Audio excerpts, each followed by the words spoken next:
Hi, I'm Auren and welcome to another Paddocks Press video. Today I will briefly discuss the notice issued by the Community Schemes Ombud Service on the 23rd of April 2020 regarding the disconnection and reduction of services by the trustees in cases where owners default on the payment of levies. It appears that this practice has increased during the national lockdown as more and more people are struggling financially. The notice warns trustees that the termination or reduction of any service, whether it be water, electricity or gas, to a section has always and will always be unlawful, irrespective of what is contained in the body corporate's rules. The notice then rightfully refers to the recent case of Claudio Niehaus vs High Court Meadow Grove Body Corporate, which was handed down by the Johannesburg High Court on the 13th of November 2018. In this matter, the applicant fell into arrears with her levies, and the body corporate decided to reduce her supply of electricity.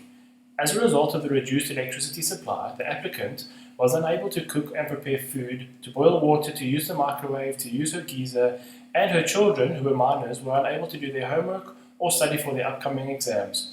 The applicant brought an urgent spoliation application for an order directing the body corporate to restore electricity to her property. The court found that the applicant could not live in her apartment without access to electricity, and she was therefore granted the relief sought. The court also dismissed the argument raised by the body corporate that not all the electricity supply was cut, but only part of it. The court confirmed that spoliation relief will be granted even where the applicant has not been entirely deprived of possession of the whole of her property. The court's comments regarding the partial dispossession is very important for trustees to take note of, because I see far too often that trustees cancel a defaulting owner's biometric access into an estate and force the owner to sign the visitor's book each time they enter the estate.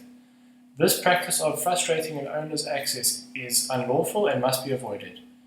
So, may this notice issued by the Community Schemes Ombud Service serve as a reminder that the trustees or directors of a community scheme are not entitled to take the law into their own hands, and that they need to follow the due process of law when enforcing its rights against the defaulting owner.